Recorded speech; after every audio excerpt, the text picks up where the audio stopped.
So the first thing I need you to do for me is, for real, and you say, E.T., what does this have to do with success?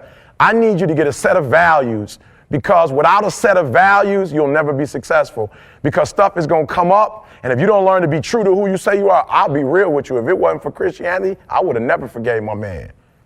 Like, I'm going to be 100 with you. I would have just never went to my man and say, I forgive you for being a dog.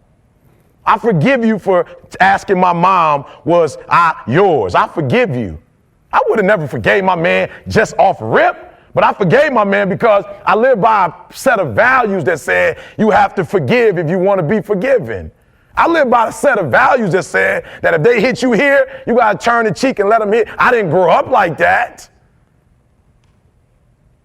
But at 17 years old, I embraced this group of values, and I realized, E.T., you can't be successful if you say one thing and you do another thing. So I'm here to tell y'all, for real, success, number one, starts with you. Like, for real success is you say one thing, and if you do what you say 70% of the time, you're going to be average.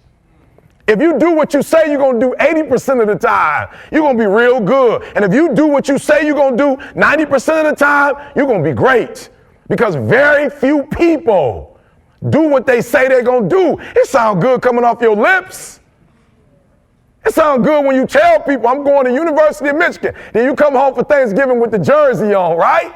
You come home with the outfit on, right? With the U of M. You come home with the blue and maize, and you trying to pretend like you going to class when you know you're not going to class. But you come in with the gear on and with the book bag that you sit down and you don't pick back up, but you want everybody to see you with the outfit on because you want to say you're a student when really you know you're not a student because you ain't going to class.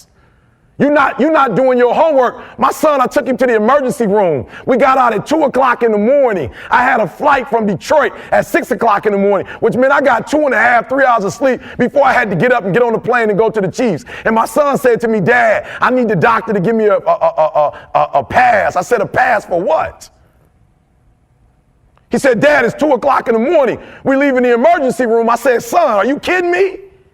You're not about to die. Your head don't hurt. Your throat is messed up. Son, listen to me. You're going to have to go in with a terrible throat. He said, well, why do I have to go? I said, because I'm paying $25,000. I'm paying $25,000. So every class you miss, that's about $150 you just threw on it. So if you miss 3 classes, son, that's almost $1,000.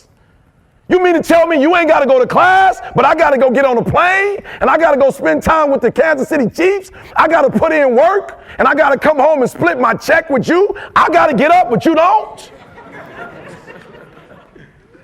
I said, son, you told me you wanted to go to Michigan State. And I did everything I could possibly do to help you to make that dream become a reality. I got on your butt your junior year. I made you take your ACT to another level. I made sure you took your GPA to a whole other level. Son, I gave you everything. You know how many students that don't get a chance to go because their parents can't afford it? I worked and did what I had to do, so when they asked me for the $25,000, I had it. When they asked me for your books, I had the money to pay for your book. You don't got to go to class without books, son. But you mean to tell me that you can't get up? I said, listen to me very closely. I didn't say I wanted you to go here. I didn't say that. You said that. And so you got to do me a huge favor. It's time to be a man now.